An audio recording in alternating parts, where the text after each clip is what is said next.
Hey guys, what's up? It's McNeil from Louison Automotive, and today's topic is about multi-million dollar dealerships or multi-million dollar inventory. There's kind of two parts to the question. It came from a subscriber. It might be the same subscriber, but two parts to the question.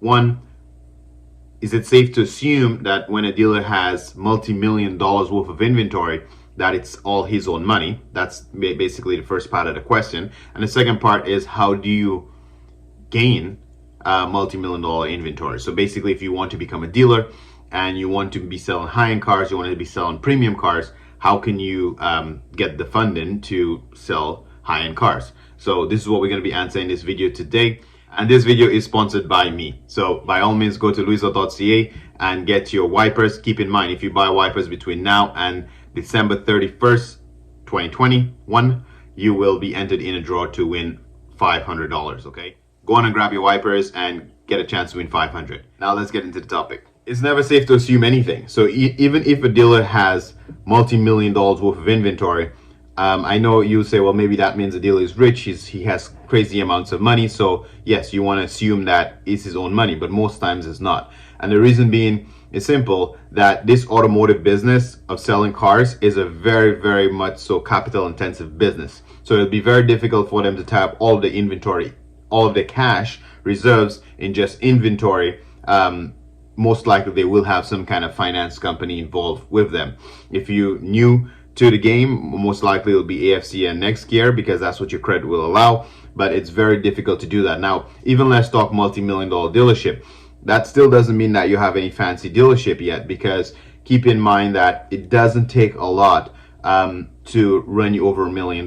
If you were to be selling normal cars within the price range of $20,000 to $30,000, you know, I mean, newer cars, 2-3-year-old cars, and you have maybe a 50 car lot or something thereabout, that could add up pretty quickly over $1.5 million worth of inventory. And keep in mind, you're paying taxes when you buy those cars too, so that will be probably even more than that. It'll be, you know, close to $2 million worth of inventory if you factor in your taxes and all that kind of stuff. And you do need money to pay your rent and your bills and all that stuff too. So it doesn't take a lot to go over $1 million worth of inventory for a normal or a bigger size dealership. To keep it simple, most dealerships inventory is financed. Now it depends on what level you're at, how much financing you need, and how much experience you have. You'll have different types of lenders. So I would let you know that most dealerships inventory is financed. So that would be the first part to that question. That's the answer.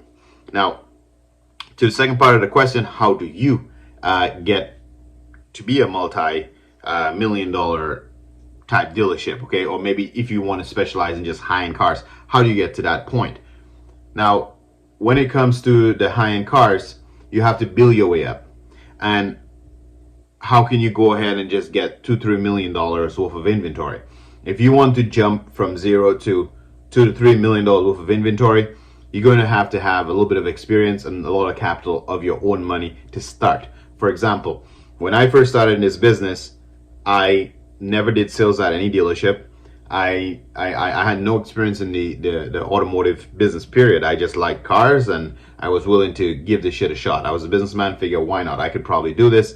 So the lack of experience, and I learn as I go, but either way, lack of experience, and based on the capital I had, my first lender only gave me 25% of what I could have put on the table, right? So let's say I started with $100,000, for example. They're willing to loan me $25,000 on top of that, okay? And then as I prove myself over the years, gaining more experience, they would give you another 25%, and you slowly kind of grow. So everybody's situation is different, but let's assume you want to jump into a multi-million dollar inventory type dealership like you're explaining. That means your net worth would have to be a little bit more. You can't start with $100,000.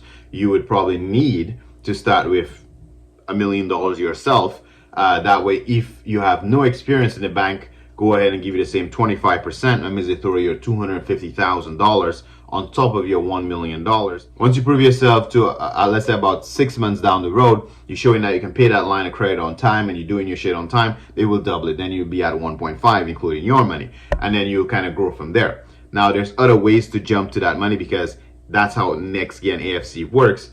But if you go to your own bank and you have real estate where you can take a home equity line of credit against, or some sort of secure lines of credit, your own bank may be able to give you a bigger loan if you have a business plan and experience. Okay, so keep in mind, if you already were a sales manager or you worked at a dealership, you have done this type of thing before, and you can put a business plan together, the bank will be able to take more of a bet on you, because the bank is betting on you and your experience. So they may loan you more money if you have experience. Okay, so I hope this makes sense. In quick summary, the point is, if you have no experience, you need lots of capital yourself, and then the bank will lend you a percentage, or AFC next year will lend you a percentage of what you can put on the table yourself. The bank want to lend money to people who can help themselves. That's the weird way it is. Now, if you have experience and a great business plan, the bank may be willing to loan you a little bit more, because they believe it's more likely for you to succeed. Okay, so hopefully this is helpful, and keep in mind that you don't really have to jump into high-end cars right away, because there is pros and cons of that. Maybe, you know what, maybe that'll be a great idea for a second part to that video: pros and cons of having a high-end dealership versus having a normal dealership, because you may not want to jump into having a premium dealership after hearing those pros and cons. Anyway, I hope this was helpful. Thanks for watching. Thanks for keeping your questions coming, because that's how we get the ideas to make these awesome videos for you. Don't forget to subscribe, like, share. And I think our next milestone was 800, right? So we almost had 800 subscribers. So if you haven't subscribed yet and you enjoy our videos, don't forget to hit the subscribe button, hit the like button, help the YouTube algorithm, and I'll catch you in the next one.